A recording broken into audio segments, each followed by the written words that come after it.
David Sable coming to you again for Creativity from the Other Side, brought to you by New York Festivals. Creativity from the Other Side is the place we talk with some of the greatest creative talent that we know, amazing people from our industry and elsewhere.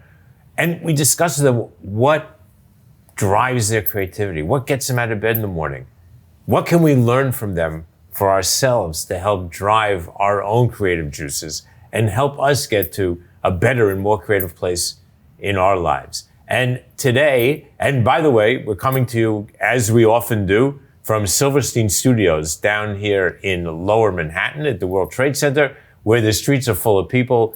This is the absolute epicenter of creative New York. There's incredible stuff going on down here.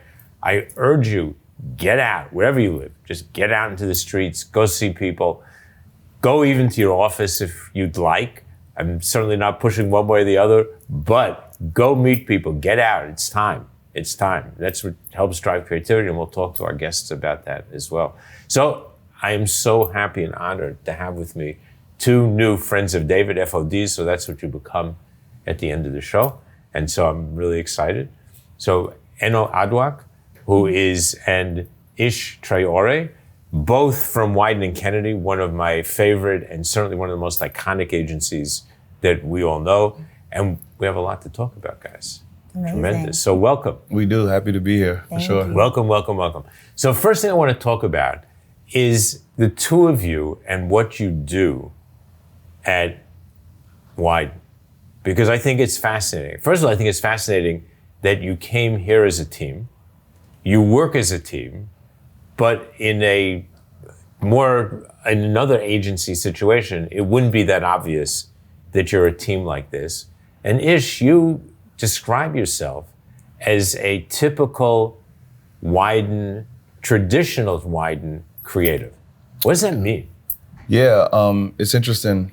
When I came in the fold, I actually thought that what I was doing was very niche and like hard to describe. And Carl, our master chef, he let me know what I do is actually more traditional than what creatives do at Wieden. When he was working in Portland and earlier on, in the early days, they were just people who just came from all walks of life, who just had an opinion on making work better. And, you know, like they wasn't necessarily a master at any craft. They just were really good at getting from A to Z.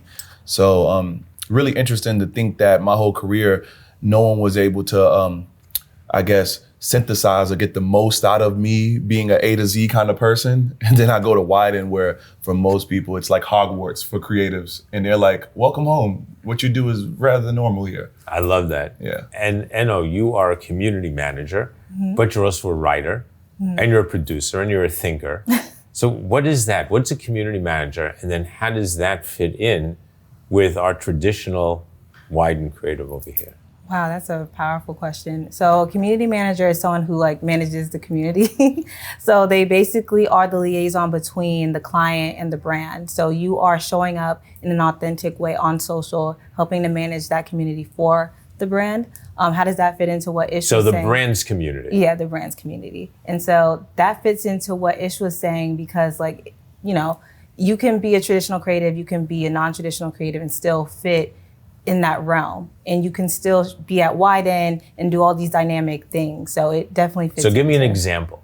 Like give us an example of something that you've collaborated on that would take the core of what Ish does and then the side that you do, which sort of amplifies that piece. I think one of the most glaring ones is Wieden+Kennedy's participation in CultureCon, right? So like, let's just be transparent for the sake of transparency. Advertising isn't something that is skewed towards naturally towards people of color, not because it's like gated or anything. It's just lack of knowledge, right? It's not enough people in the industry that look like me that understand it enough to give it back to people on a day-to-day, right? So they have these initiatives, these different, programs now, and CultureCon is one of the leading charges of like how to operate and allow young creatives to figure out where they fit in the corporate space, right? So because of that, she had a bright idea of of like actually bringing the conversation to Wieden and like illuminating the peeps that are already there, man, right? And so there's a lot of talented people who are characters there, right? Like true characters who really have like different walks of life. And she was like, we have to like elevate them and give it back to the people so people can see this characterization, you know, in full force. And, you know, with the help of the greater team and people who pay grades way above us, they allowed us to really get in there and tell a real unique story. And she fought for me to more or less be on stage and talk to people. And to this day, it was one of the most, you know, seamless collaborative efforts I think we had, but also it allowed me to realize who I really was in this, right? Because who is that? A really poignant, humble, I think it's weird when you call yourself humble, but I guess it's what the people told me. I'm just a person of the people, and I'm all about the work, you know?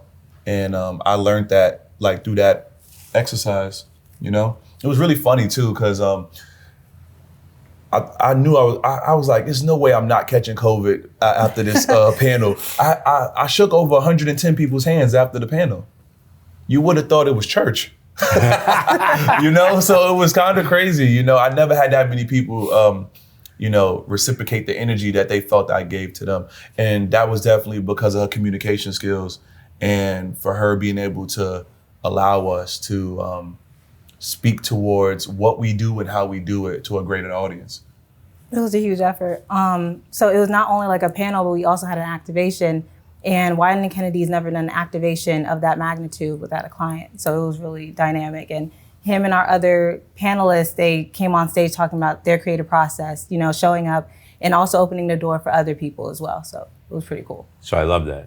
Mm-hmm. That's the kind of thing that I think is missing in the industry, and the ability for people to say, and it's important, right? Like you need to show other young Black people that you got a job and you got a job and look where you got, but you also need to be able to show everybody else who you are, right? Because it doesn't work unless you show everybody. Yeah, and even deeper, just showing people you have a career. You know, I think we don't get to enjoy what that looks like for young adults a lot. It's like one of these things where everyone's trying to reach it and they're trying to manicure their LinkedIn for one day to be there.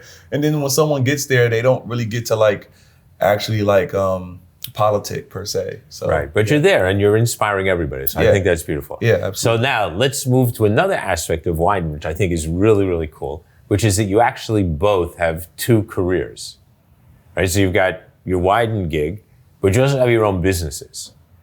And I just blown away by both businesses and just like where you've gone to. So why don't you start and tell us about the business that you've started, why it's important. You're speaking to Nigerians, you're speaking to your heritage. It's absolutely amazing. And you've opened up a whole new channel of communication, but it's not just communication. Mm-hmm. Yeah, I love that. So Naija Comm, aka NC, is a space for Nigerian creatives and professionals in overlooked career fields. It's for basically Nigerians who are in like non-STEM fields. And the reason I created that, because growing up in Houston, although we have a huge Nigerian population, there's not a huge population of Nigerians who are in the creative arts in that area, in my inner circle. So I created a community that I didn't really see online. And it just grew from there. So I created that because of representation. That's really important to me, and having a space where you feel like you belong and also you see other people who are in career paths you've never been accustomed to growing up. So tell us more about it. How many people are in it? How does it work? What benefits do people have? Yeah. So the following is more than 4,300 people, and it's like growing. We started that late 2020, so during the pandemic, like all brands did. And what we do, we provide resources to the community, like job opportunities. We also collaborate with brands such as HBO, WhatsApp on their campaigns dedicated to the Nigerian diaspora or the Black diaspora in general, and more. Which is clearly one of the things, and one of the reasons that Forbes has mentioned you as a 30 under 30. So very proud. That's amazing. Thank you. And Ish? I wish I was Forbes 30 under 30. You better than that. I missed the boat. You higher than that. Yeah, somehow I don't worry about that, honestly. I missed the boat though. That's one of the things I think about I missed the boat, or maybe they missed the boat. They missed the boat. Hey, I would just you just beat me to it. They totally missed the boat. Not you. It's Coral Studios. And trust me, I talked to a lot of people. They missed the boat. Yeah. Coral Studios is the reasons for the season for me. I like it never gets tiresome telling the story. Never. It's so beautiful because I had no clue what advertising was. And it's the only reason why I get to tell it like that because I'm at Wieden. If you're not at Wieden, like saying you don't know what advertising is like blasphemous, right? It's like, what are you doing? But I didn't know. I was just trying to be creative, have an outlet, and have a point of view. Point of view is so hard when you don't really have your footing. And so Coral Studios was just more or less just a slew of creatives who just wanted to express themselves. And me and my co-founder, Henrik Hort, he just really wanted to make stuff. So that's what we did. We just made stuff and we got really lucky and started. With like real stuff, like be real specific. Yeah, it's not like you made a next 30-second ad. Yeah, well, it started with just making like graphic tees and like logos. We would make logos for like a nail shop. If a nail shop was, well, you just got to pay the bills and get your reps in. And we wound up Where were you when I needed you? For my nail. Jesus. So it was a situation where we kept going and we started doing a lot of pro bono work, a lot of work that was like behind the scenes. When you do work with NDA, stuff like that, it allows you to like blossom. And I'm skipping a bunch of steps for the sake of conversation, but eventually we wound up staying down till we come up, as they say, and we wound up getting an opportunity with Nike. And when that happened, that fast-tracked us in two ways, twofold. One, it allowed us to actually show our expertise and what this field is now that we're in, this arena of advertising. And then it also allowed us to really find out who we really are and really get like battle tested. And once that happened, it was just up from there. So it's a beautiful thing to have it. It's literally my resume, my portfolio. I don't actually have like a traditional website. I didn't go to ad school, portfolio school. I learned from the School of Hard Knocks through Coral Studios. And without it, I wouldn't even be where I'm at. So who did you target? You had a target in mind. Yeah, the target was not us. We didn't want to make a shoe that we'd wear. We wound up making the shoe homage to the name Coral Studios. So coral, like coral reef, our name represents being able to actually be important into the environment and the universe, but be a small fraction of it. Just like the Great Barrier Reef or the coral reef in the ocean, right? It makes up so much oxygen that we actually consume, but it's so small in the ocean, right? That's how I wanted my company to be. Always thinking humble, but just trying to have a big splash. So the shoe is literally the ocean, from the ocean floor to the top. That's why the color is ombre like that. And we just had a really real story, and we really donated all the money. We didn't make $1 from that shoe at all. All the proceeds went to the Great Barrier Reef Foundation and Children's Aid Society, and we just gave it all back. With that unique storytelling, it just became addictive, and it got up to LeBron James and he wore the shoe. And I saw that. And then rest in peace, Virgil.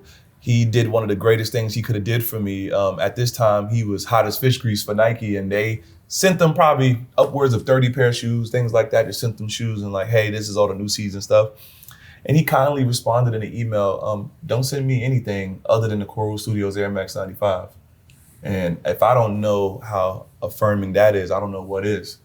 And the story's out there, but essentially they called me. They was like, hey, we don't have your shoe. That is affirming. So I'm just gonna say to everybody, do find the video, right? Coral Reef. Air Max 95. Air Max 95s, I knew that actually. Yeah. Coral Reef, Air Max 95s, I happen to like Air Max 95s, but do watch the video because it really is it's affirming, it's amazing. And I love your notion of this story and understand that the story begins with the creation. Yeah, absolutely. It doesn't start after the creation. This is not like somebody walked in and gave them a product. They created the story from the beginning. It's just like, and the Lord created the heavens and the earth. This is where it started, and they made the story. So it's really quite something. Eno, I want to talk to you about cultural subgroups. Mm-hmm. We talked about your business, right? But you've created a unique gathering place for Nigerians, but you also are interested in cultural subgroups because we all know about culture. We listen to endless streams of discussion about culture.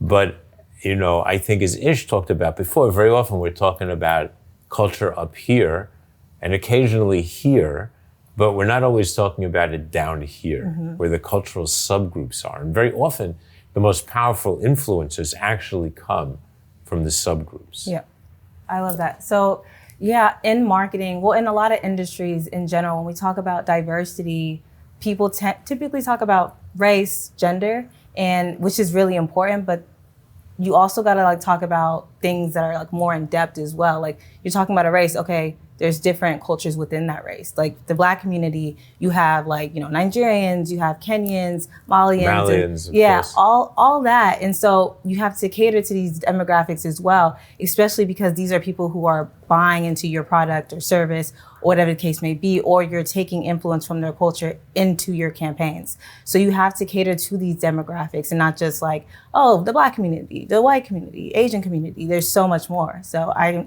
encourage all companies to explore that. To explore getting into the subgroups. So very second important message, cultural subgroups. Don't get locked in up here because you think that you've hit your culture tick, right? That's the wrong place. Cultural subgroups dig down because there are very few monoliths out there, right? That's right. So come back to Ish because there's so much more. So Forbes might have missed you in the 30 under 30. It's their problem. But Vogue definitely didn't miss you. And neither did High Snobiety. So what was that all about? So last year I was honored as, it says 20 because it's 20 entities, but it was actually 10 people. And they honored me and said I was one of the 20 entities that are shaping what culture is right now in the world.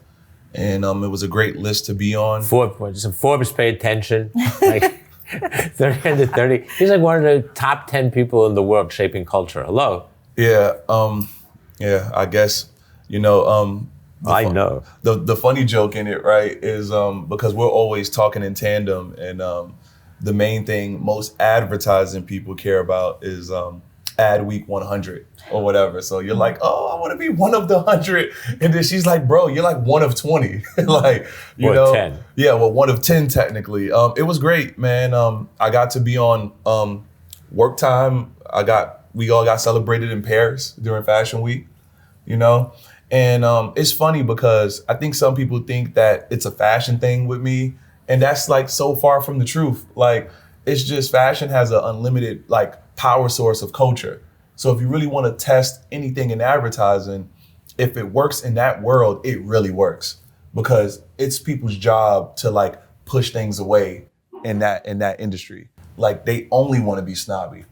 A guy who's watching a Ford commercial, he's not going to be snobby. He wants to be God. They want to be caught up in the language that we put out there. But in that world, it's not the case. So when you get honored there, it really translates really well. So it was a beautiful thing, man. And High Snob is one of those publications when I was growing up, I read along with Hype Beast and other publications. So for them to think that my contributions to Wieden+Kennedy and what I do outside of that with Coral, is worthy enough to be celebrated. It was also powered by List, so shout outs to List. It's a great thing, man. I'm not gonna act like it wasn't wow, but it's just now I'm a little bit more convinced that I know what I'm doing. So I just want to keep it going. Well, I think it's pretty impressive. Let's just follow that up and just talk about the notion of culture, fashion, and brands. When it comes to advertising, working with non-traditional brands and wanting to do storytelling, I don't think it gets murky at all. I think there's a lot of intention, and I think people need to pay attention to who those creatives are and what led them to that work. And I think with that, you'll get more of an answer than what the brand is speaking towards, right? And that's because I'm really a history buff in advertising. And when you work at Wieden, it makes you do that. It makes you have to learn those ads that change the course of the industry. We talk about this all the time. So many people feel like something should be watered down or propped up, and we have to fight that fight every day in order to make sure something goes out in the world correctly. And I think that is the real equity in what we do in our jobs. Like, yes, I have work due. Yes, there's people to manage. Yes, there's things to post. But more than anything, our soul is tethered towards our integrity. And you have to make sure anything you're trying to put out there as a creative, especially in this industry, has real footing and won't like make you pay for, being lazy. So I love two words that you said, correctly and real. And you didn't use the word authentic once, and I bless you, because I have this whole thing about authentic, which is a word that we throw around in this industry. By definition, authentic is a copy. Like, think about it. By definition, it's a copy. It's the authentic, well, it's not actually the authentic thing. It's just an authentic copy of whatever the other thing is.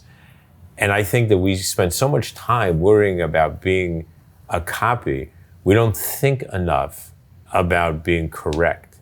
And as you said, sometimes you dial it up, sometimes you gotta dial it back.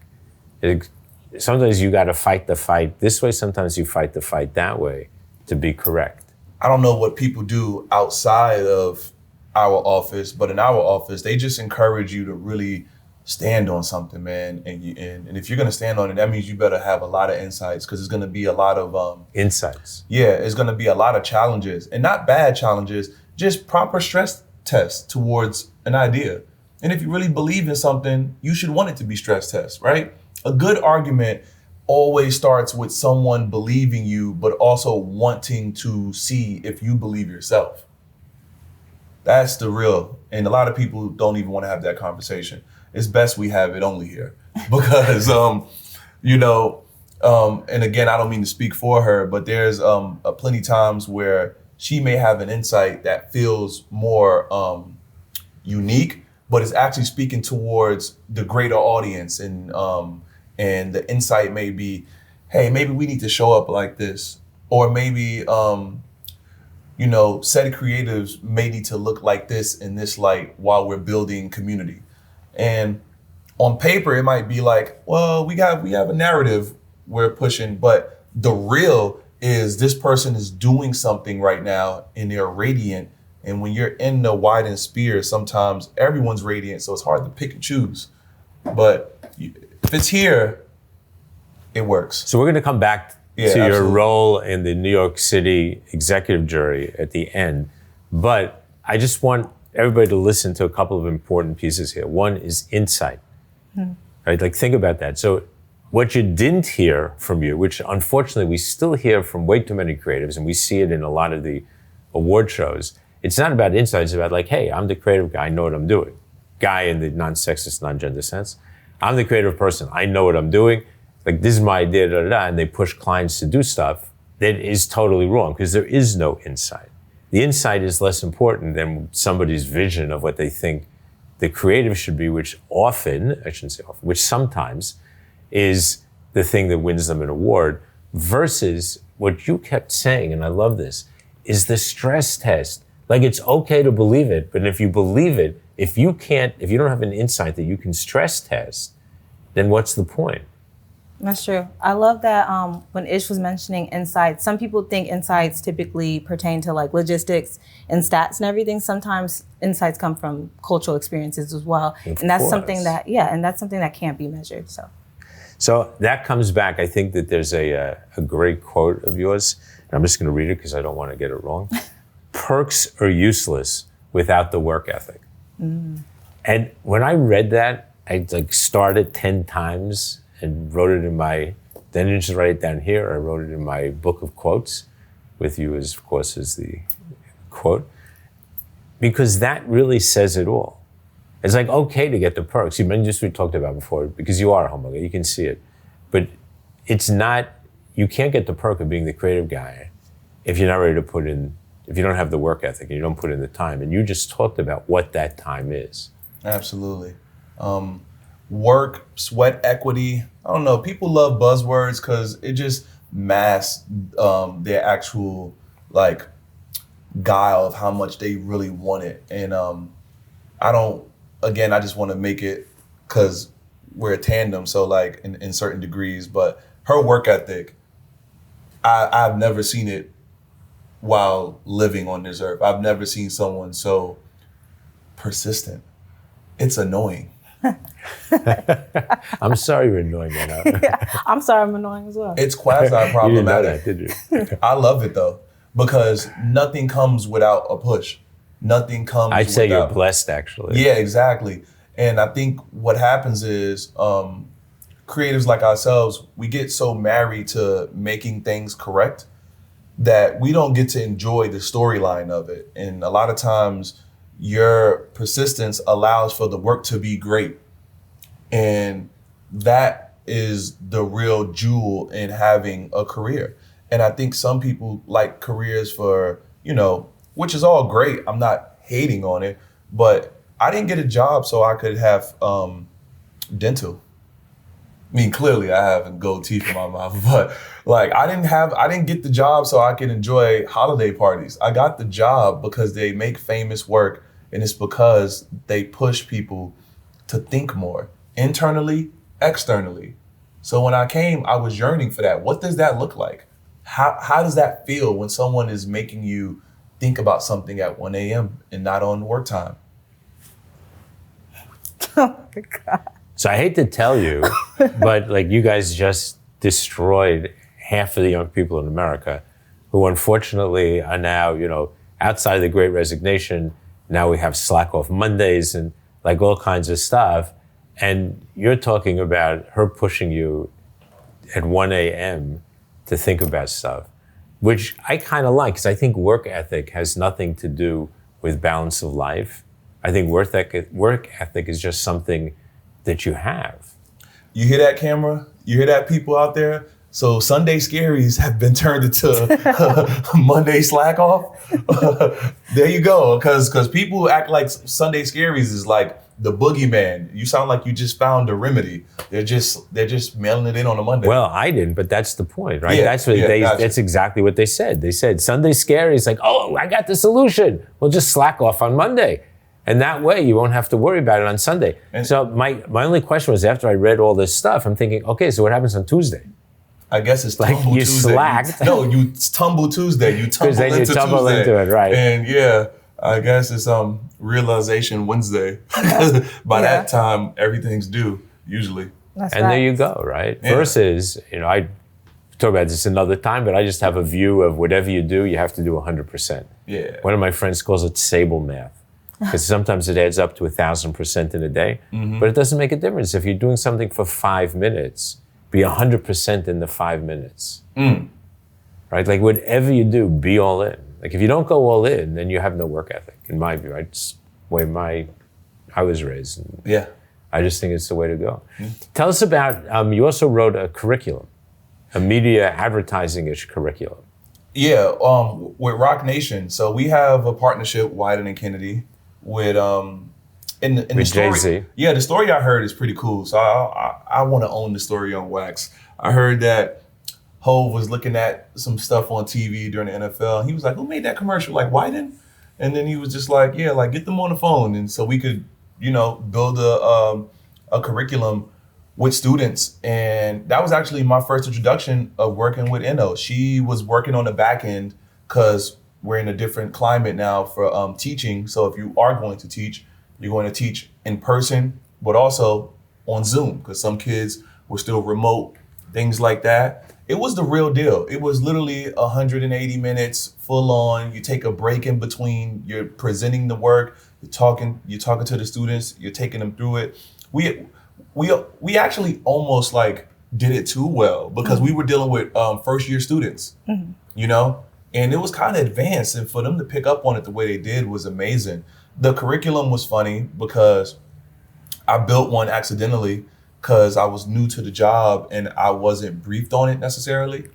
I wasn't thought about, and then I heard we were getting that opportunity, and I was like, there's no way I would want to teach. And it was like, okay, well, bring us something. Well, I brought a damn curriculum. And so I wound up having the most classes out of the whole journey that we took through the semester. And it was a wonderful thing. I learned a lot about those kids. A lot of them are doing really good. They still like send quotes back. I guess they wrote the quotes down like yourself. And it's great. We're still doing it. I'm not, but as Wieden, our duty is to just show people every chance we get how this is really done and why we do it, how we do it, you know? And, I talked to like one of our trustees at Wieden, Susan Hoffman, a lot.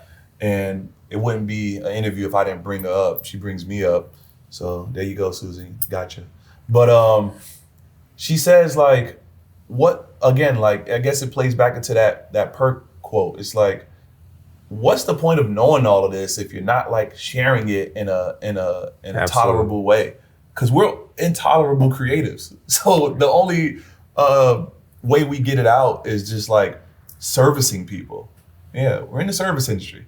Yeah, Exactly. I love that. And honestly, something I love about Ish that also annoys me is that he's really good at sharing and explaining things, and he's very transparent. Even when you don't want to hear it, he's still going to tell you like it is. So he did great in that class. As he should. Mm-hmm.